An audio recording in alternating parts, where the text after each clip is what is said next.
Lecture du livre des Actes des Apôtres. En ces jours-là, des gens venus de Judée à Antioche enseignaient les frères en disant « Si vous n'acceptez pas la circoncision selon la coutume qui vient de Moïse, vous ne pouvez pas être sauvés. » Cela provoqua un affrontement ainsi qu'une vive discussion engagée par Paul et Barnabé contre ces gens-là.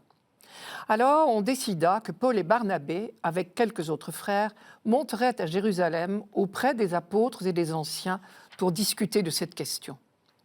Les apôtres et les anciens décidèrent, avec toute l'Église, de choisir parmi eux des hommes qu'ils enverraient à Antioche avec Paul et Barnabé. C'étaient des hommes qui avaient de l'autorité parmi les frères, Jude, appelé aussi Barsabas, et Silas. Voici ce qu'ils écrivirent de leurs mains. Les apôtres et les anciens, vos frères, aux frères issus des nations qui résident à Antioche, en Syrie et en Cilicie, salut. Attendu que certains des nôtres, comme nous l'avons appris, sont allés sans aucun mandat de notre part, tenir des propos qui ont jeté chez vous le trouble et le désarroi, nous avons pris la décision à l'unanimité de choisir des hommes que nous envoyons chez vous, avec nos frères bien-aimés Barnabé et Paul, eux qui ont fait don de leur vie pour le nom de notre Seigneur Jésus-Christ. Nous vous envoyons donc Jude et Silas, qui vous confirmeront de vive voix ce qui suit. L'Esprit Saint et nous-mêmes avons décidé de ne pas faire peser sur vous d'autres obligations que celles-ci qui s'imposent. Vous abstenir des viandes offertes en sacrifice aux idoles, du sang, des viandes non saignées et des unions illégitimes. Vous agirez bien si vous gardez de tout cela. Bon courage. Ce que j'appelle le Concile de Jérusalem, c'est une réunion au sommet qui a été organisée pour résoudre une crise grave qui a empoisonné longtemps la vie des premières communautés chrétiennes. Dès le début, à Antioche de Syrie, il y a eu des chrétiens d'origine juive et des chrétiens d'origine païenne. Mais peu à peu, entre eux, la cohabitation est devenue de plus en plus difficile. Leurs modes de vie sont trop différents. Non seulement les chrétiens d'origine juive sont circoncis et considèrent comme des païens ceux qui ne le sont pas. Mais plus grave encore, tout les oppose dans la vie quotidienne à cause de toutes les pratiques juives auxquelles les chrétiens d'origine païenne n'ont aucune envie de s'astreindre. De nombreuses règles de purification, d'ablution et surtout des règles très strictes concernant la nourriture. Et voilà qu'un jour, des chrétiens d'origine juive sont venus tout exprès de Jérusalem pour envenimer la querelle, en expliquant qu'on ne doit admettre au baptême chrétien que des juifs. Concrètement, les païens, donc, sont priés de se faire juifs d'abord, circoncision comprise, avant de devenir chrétiens. Derrière cette querelle, il y a au moins 3 enjeux. Premièrement, faut-il viser l'uniformité? Pour vivre l'unité, la communion, faut-il avoir les mêmes idées, les mêmes rites, les mêmes pratiques? Le deuxième enjeu est une question de fidélité. Tous ces chrétiens de toutes origines souhaitent rester fidèles à Jésus-Christ, c'est évident. Mais concrètement, en quoi consiste la fidélité à Jésus-Christ? Jésus-Christ lui-même était juif et circoncis. Cela veut-il dire que pour devenir chrétien, il faut d'abord devenir juif comme lui? Autre question de fidélité. Dieu a confié à Israël la mission d'être son témoin au milieu de l'humanité. Il faut donc faire partie d'Israël pour entrer dans la communauté chrétienne. C'est ce que j'appelle la logique de l'élection.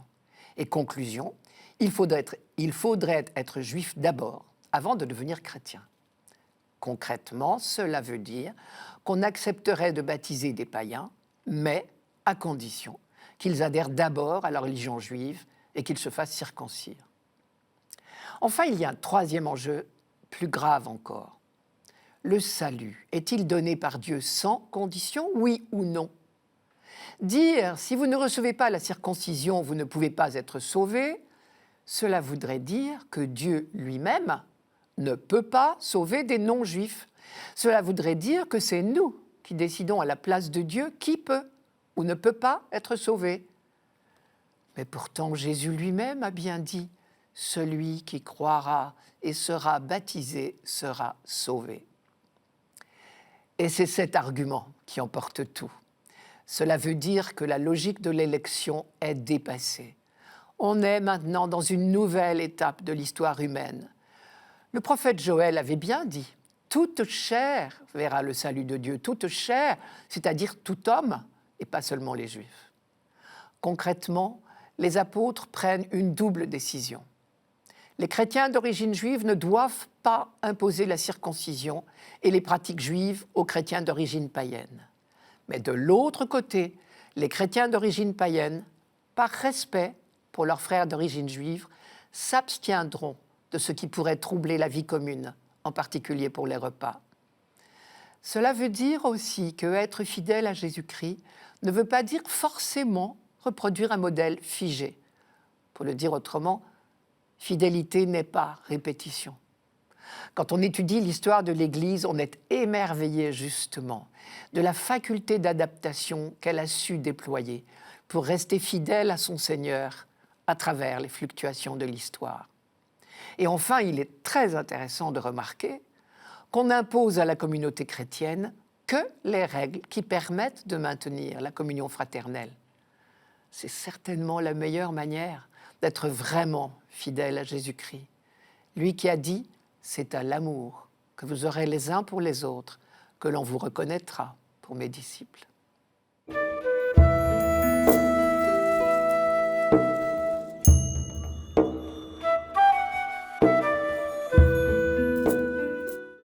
Psaume 66.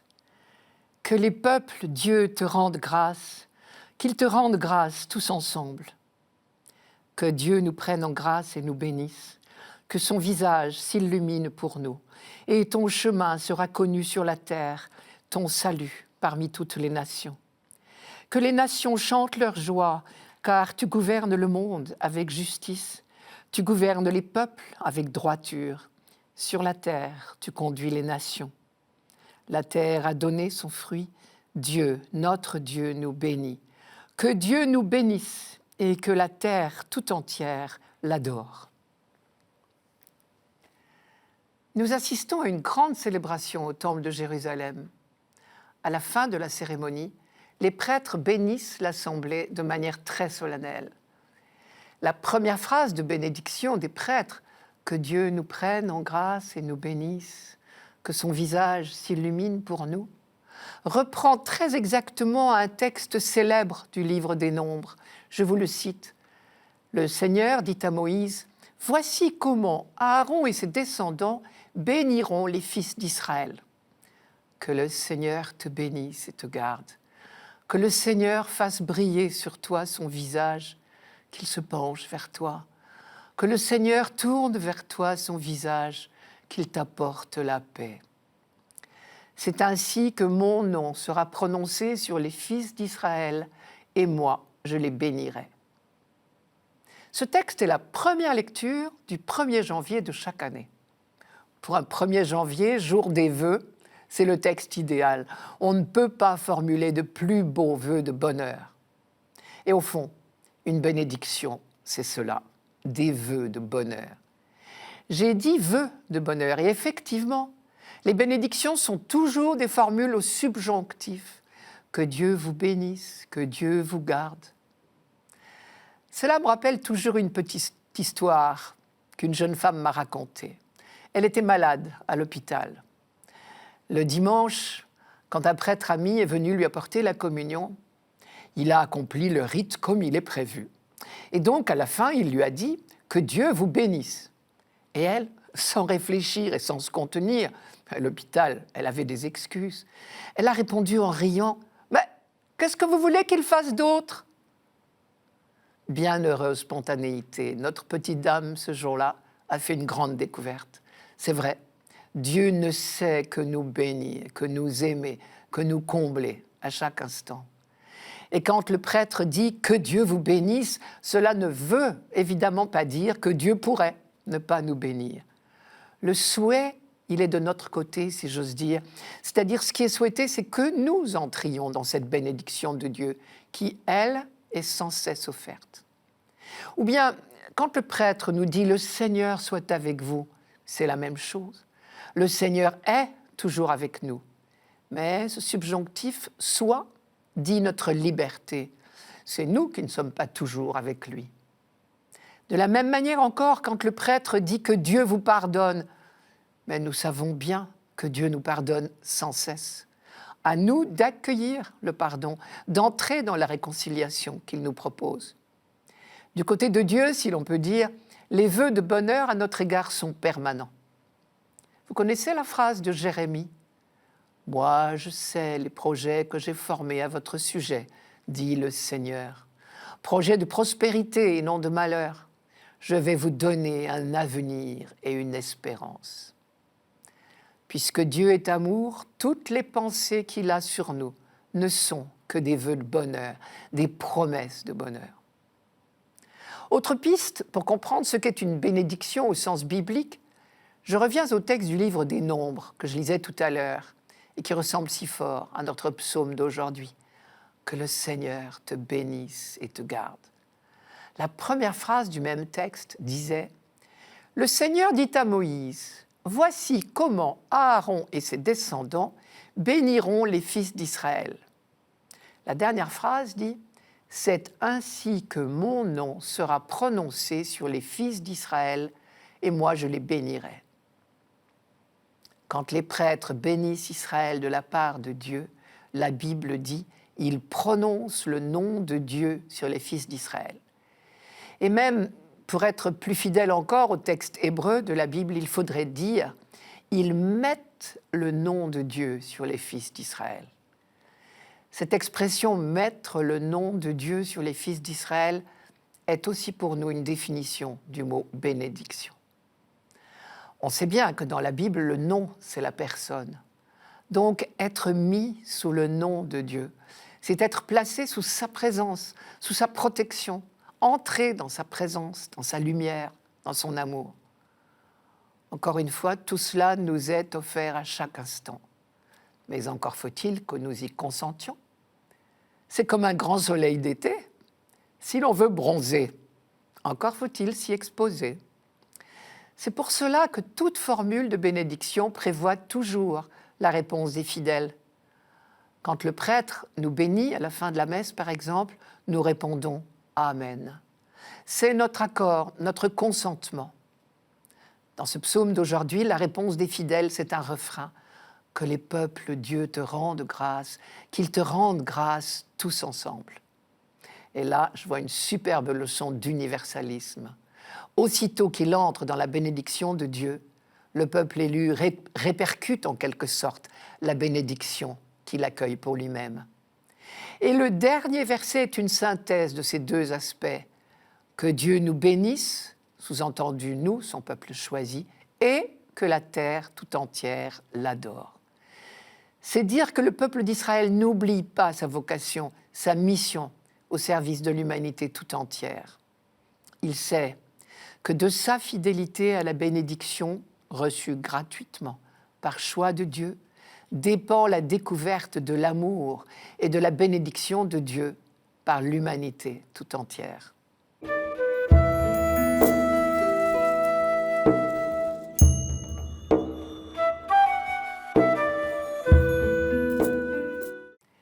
Lecture de l'Apocalypse de Saint Jean. Moi, Jean, j'ai vu un ange. En esprit, il m'emporta sur une grande et haute montagne. Il me montra la ville sainte, Jérusalem, qui descendait du ciel d'auprès de Dieu. Elle avait en elle la gloire de Dieu. Son éclat était celui d'une pierre très précieuse, comme le jaspe cristallin. Elle avait une grande et haute muraille, avec 12 portes, et sur ces portes 12 anges. Des noms y étaient inscrits, ceux des 12 tribus des fils d'Israël. Il y avait 3 portes à l'Orient, 3 au nord, 3 au midi et 3 à l'Occident. La muraille de la ville reposait sur 12 fondations, portant les 12 noms des 12 apôtres de l'agneau. Dans la ville, je n'ai pas vu de sanctuaire, car son sanctuaire, c'est le Seigneur Dieu, souverain de l'univers et l'agneau. La ville n'a pas besoin du soleil ni de la lune pour l'éclairer, car la gloire de Dieu l'illumine. Son luminaire, c'est l'agneau. Dimanche dernier, dans le texte qui nous était proposé de l'Apocalypse, Jean disait qu'il avait vu de loin la Jérusalem nouvelle qui descendait du ciel. Il ne la décrivait pas. Il disait seulement « La cité sainte, la Jérusalem nouvelle, je la vis, qui descendit du ciel d'auprès de Dieu, prête comme une épouse qui s'est parée pour son époux. » Cette fois, au contraire, Jean la décrit longuement. Il est fasciné par la lumière qui s'en dégage. Une lumière telle qu'elle éclipse le rayonnement de la lune et même du soleil. Et la ville est tellement resplendissante qu'elle ressemble à un bijou très brillant, une pierre précieuse qui chatoie à la lumière. La raison de cette luminosité tout à fait extraordinaire, Jean nous la donne tout de suite. Par 2 fois, il répète « Elle brille de la gloire même de Dieu » ou encore « La gloire de Dieu l'illumine ». La ville est carrée. Comme le chiffre 4, le carré est symbolique de ce qui est humain. Il s'agit bien d'une ville construite de mains d'hommes. Et c'est cette ville bien humaine qui est illuminée de la gloire de Dieu, du rayonnement de la présence de Dieu. Nous avons vu l'autre jour que dans l'Apocalypse, le chiffre 3 évoque Dieu. On n'est donc pas surpris que la description de la ville utilise abondamment un multiple de 3 et 4, 12. Manière superbe de dire que l'action de Dieu se déploie dans cette œuvre humaine. À l'époque de Saint Jean, on ne concevait pas de ville sans rempart. Celle-ci en a. Ce n'est peut-être pas un hasard si la muraille de la ville est grande et haute comme la montagne. Classiquement, dans la Bible, la montagne est le lieu de la rencontre avec Dieu. Dans les remparts, 12 portes sont creusées. 12 portes qui ne se ferment jamais, si on en croit la suite du texte, car toute l'humanité doit pouvoir y entrer. Personne ne doit se heurter à porte close. 12 portes distribuées équitablement sur les 4 côtés du carré. 3 portes à l'est, 3 au nord, 3 au sud, 3 à l'ouest. Et les 12 portes sont gardées par 12 anges. Et sur chacune des portes, un nom est inscrit, celui d'une des 12 tribus d'Israël. Le peuple d'Israël a bien été choisi par Dieu pour être la porte par laquelle toute l'humanité entrera dans la Jérusalem définitive. La muraille repose sur des fondations, et sur ces fondations, les noms des 12 apôtres de l'agneau. Comme en architecture, il y a continuité entre les fondations et les murs. Il y a ici continuité entre les 12 tribus d'Israël et les 12 apôtres. Manière de dire que l'Église fondée par Jésus-Christ accomplit bien le dessein de Dieu qui se déploie tout au long de l'histoire biblique. Quand il pénètre dans la ville magnifique, Jean est tout surpris. Le premier monument qu'il y cherche, c'est le temple, car la présence du temple dans la ville sainte était le rappel vivant que Dieu ne quittait pas son peuple. Or ici, saint Jean nous dit, dans la cité, je n'ai pas vu de temple. Mais il n'est pas déçu. Au contraire, cela veut dire que désormais, il n'y a plus besoin de signes ou de rappels de la présence de Dieu, car Dieu lui-même est présent, visible au milieu de son peuple. Je reprends le texte. Dans la cité, je n'ai pas vu de temple, car son temple, c'est le Seigneur, le Dieu tout-puissant et l'agneau. Et Jean continue. La cité n'a pas besoin de la lumière du soleil ni de la lune, car la gloire de Dieu l'illumine, et sa source de lumière, c'est l'agneau. Quand on sait l'importance attachée par le livre de la Genèse à la création de la lumière dès le premier jour, vous vous rappelez, Dieu dit que la lumière soit et la lumière fut. L'affirmation de l'Apocalypse prend toute sa force. L'ancienne création a disparu. Plus de soleil, plus de lune. Nous sommes dans la nouvelle création. Et désormais, la présence de Dieu rayonne sur le monde par le Christ. Je cite encore, « La cité n'a pas besoin de la lumière du soleil ni de la lune, car la gloire de Dieu l'illumine, et sa source de lumière, c'est l'agneau. » Et pourtant, Jérusalem a bien gardé son nom. C'est donc bien de la ville construite de main d'homme qu'il s'agit. Manière de dire que nos efforts pour collaborer au projet de Dieu sont utiles. Ils feront partie de la nouvelle création. Notre œuvre humaine ne sera pas détruite, mais transformée par Dieu. Les premiers destinataires de l'Apocalypse en butent au mépris et pour certains à la persécution romaine à la fin du 1er siècle de notre ère avaient bien besoin d'entendre ces paroles de victoire. 20 siècles plus tard, en France tout au moins, nous ne craignons plus les mêmes persécutions. Mais nous avons bien besoin de raviver notre espérance. Et en particulier, nous avons besoin de nous entendre dire que la Jérusalem céleste commence avec nos humbles efforts d'aujourd'hui.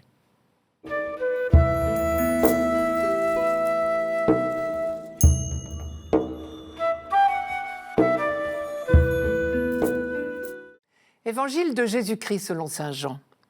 En ce temps-là, Jésus disait à ses disciples : « Si quelqu'un m'aime, il gardera ma parole. Mon Père l'aimera. Nous viendrons vers lui et chez lui, nous nous ferons une demeure. Celui qui ne m'aime pas ne garde pas mes paroles. Or, la parole que vous entendez n'est pas de moi, elle est du Père qui m'a envoyé. Je vous parle ainsi tant que je demeure avec vous. Mais le défenseur, l'Esprit Saint que le Père enverra en mon nom, lui vous enseignera tout, et il vous fera souvenir de tout ce que je vous ai dit. Je vous laisse la paix, je vous donne ma paix. Ce n'est pas à la manière du monde que je vous la donne. Que votre cœur ne soit pas bouleversé ni effrayé. Vous avez entendu ce que je vous ai dit. Je m'en vais et je reviens vers vous. Si vous m'aimiez, vous seriez dans la joie, puisque je pars vers le Père, car le Père est plus grand que moi. Je vous ai dit ces choses maintenant, avant qu'elles n'arrivent. Ainsi, lorsqu'elles arriveront, vous croirez. » Nous sommes dans les toutes dernières heures de la vie de Jésus, juste avant la Passion. L'heure est grave. On devine l'angoisse des derniers moments. On la lit à travers les lignes, puisque Jésus dit à ses disciples « Ne soyez donc pas bouleversés et effrayés ». Mais curieusement, lui au contraire, reste très serein. Ici, comme tout au long de la Passion, Jean nous décrit Jésus comme souverainement libre. C'est lui qui rassure ses disciples et non l'inverse. Il annonce lui-même ce qui va se passer. Je vous ai dit toutes ces choses maintenant, avant qu'elles n'arrivent. Ainsi, quand elles arriveront, vous croirez. Non seulement il sait ce qui va se passer, mais il l'accepte. Il ne fait rien pour se dérober. Il leur annonce son départ, mais il le présente comme la condition et le début d'une nouvelle présence. Je m'en vais et je reviens vers vous. Ce départ sera interprété plus tard, après la résurrection, comme la Pâque de Jésus. Le même Jean dit au chapitre 13, « Avant la fête de la Pâque, Jésus, sachant que son heure était venue, l'heure de passer de ce monde au Père. » Jean utilise volontairement ce mot « passer », car on sait que la Pâque veut dire « passage ».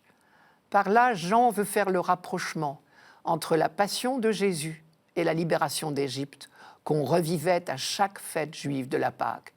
Et donc, puisqu'il s'agit de libération, ce départ ne devrait pas plonger les apôtres dans la tristesse. Si vous m'aimiez, vous seriez dans la joie, puisque je pars vers le Père. Phrase stupéfiante pour les disciples. Eux, ils voient leur maître, celui qu'ils suivent depuis plusieurs mois, devenu un homme traqué par les autorités religieuses, c'est-à-dire les responsables, ceux à qui on fait confiance pour ce qui concerne les choses de Dieu, ce qui est bien le tout de la vie quand on est juif. Ce sont ces autorités qui, au nom de Dieu justement, sont les pires opposants à Jésus. Et ils ont de bonnes raisons, il faut le dire.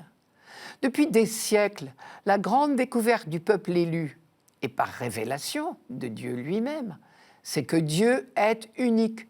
Écoute Israël, le Seigneur ton Dieu est le Dieu un. C'est le fameux Shema Israël. Et tous les prophètes ont lutté pour maintenir cette foi contre vents et marées. Et ce Dieu unique, il est à la fois le Dieu proche de l'homme et le Dieu tout autre, le Saint. Jésus lui prêche bien un Dieu proche de l'homme, et spécialement des plus petits. Mais il se prétend Dieu lui-même. Aux yeux des Juifs, c'est un blasphème caractérisé. C'est faire offense au Dieu unique, au Dieu tout autre. Dans notre texte de ce dimanche, Jésus insiste sur le lien qui l'unit à son Père, nommé 5 fois dans ces quelques lignes. Et il va jusqu'à parler au pluriel. Si quelqu'un m'aime, nous viendrons chez lui, nous irons demeurer chez lui. Et ce n'est pas la première fois qu'il a ce genre de propos. Un peu avant, à Philippe qui lui demandait « Montre-nous le Père », il a tranquillement répondu « Qui m'a vu, a vu le Père ». Et ici, il dit encore « La parole que vous entendez n'est pas de moi, elle est du Père qui m'a envoyé ». Autrement dit, il est l'envoyé du Père, il est la parole du Père. Et désormais, c'est l'Esprit Saint qui fera comprendre cette parole et qui la gardera dans la mémoire des disciples. La clé de ce texte est peut-être dans le mot « parole ». Le mot revient ici plusieurs fois. Et si on se rapporte à ce qui précède, il n'y a pas de doute possible. Cette parole qu'il faut absolument garder, c'est le commandement d'amour. Aimez-vous les uns les autres. Ce qui revient à dire, mettez-vous au service les uns des autres. Et pour bien se faire comprendre, Jésus a lui-même donné un exemple très concret en lavant les pieds de ses disciples. Être fidèle à sa parole, c'est donc tout simplement se mettre au service des autres. Et finalement, le texte d'aujourd'hui, « Si quelqu'un m'aime, il restera fidèle à ma parole », peut se traduire « Si quelqu'un m'aime, il se mettra au service de ses frères.